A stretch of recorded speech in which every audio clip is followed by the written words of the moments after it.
All right, so in this video, we're going to talk about series now, which if you have a solid understanding of sequences, series will not be difficult either. So a series, by definition, is the sum of terms of a sequence.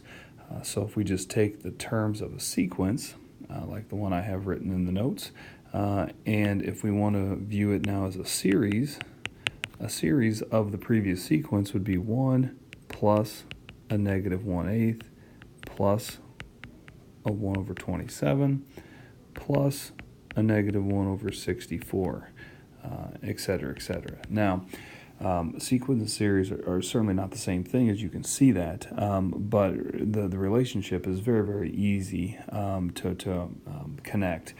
So again, a sequence would just be an ordered set of terms. A series would just be taking those terms and adding them all up.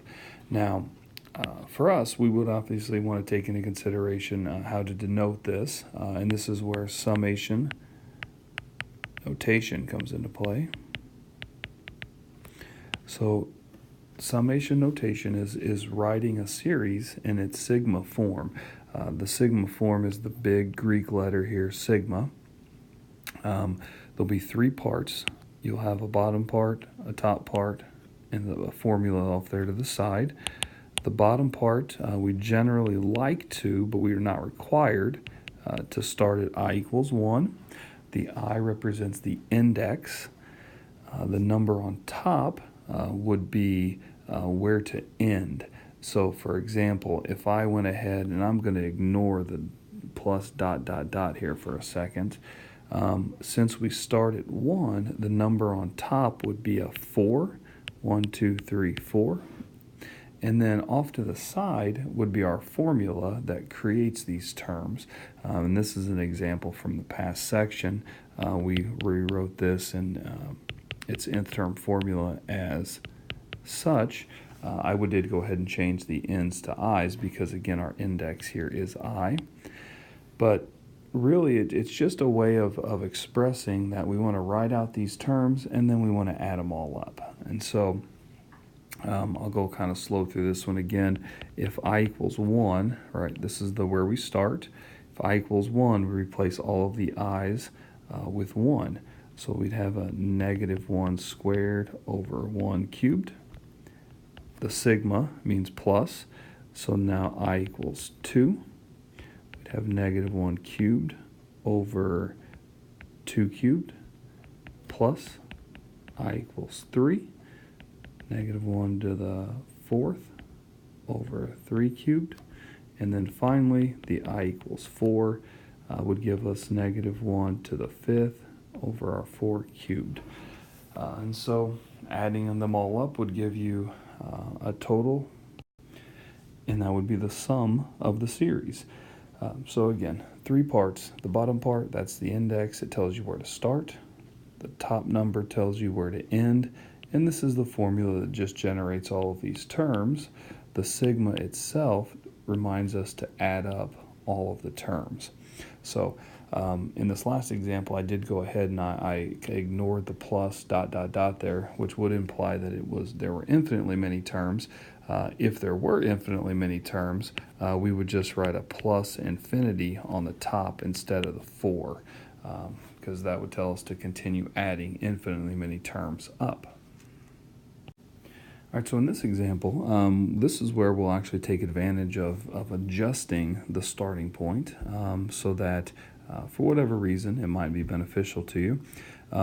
You can see we're given a series and we want to transform it to an equivalent series starting at j equals 1. So there are two parts to this. The first part is to remember that these two things are equal, so there has to be the same number of terms in this series as this series right here.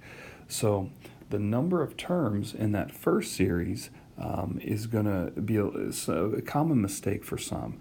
So I'll mark it out here so you can see it the first time, and then I'll generalize it. So you can see that we would have the I equals 7, 8, 9, 10, 11, and 12. So there would be 1, 2, 3, 4, 5, 6 terms. So it's not 12 minus 7, it's actually 12 minus 7 plus 1. So there are going to be 6 terms coming from that first series, which means there has to be 6 terms in the second series.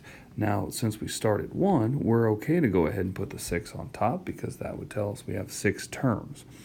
So that's part of the problem. The next part is to adjust the index in the formula. So a common trend in this chapter, and you'll remember this, is that we want to move from right to left. So from 1 to 7, I would add 6. So every place I see the index I, I'm going to add 6. So only to the index am I adding 6. So 3j plus 6, I'm using the j because they want me to use the j, and then minus 4. And so when I clean this up now, I'll be from j equals 1 to 6 of 3j plus 14.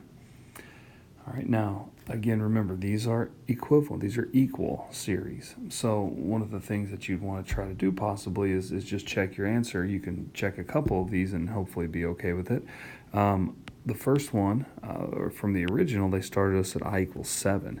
So if I plug a 7 in here, I get a 21 minus 4, which is 17. And notice how when I take my j equals 1 and I plug it in, I get a 17.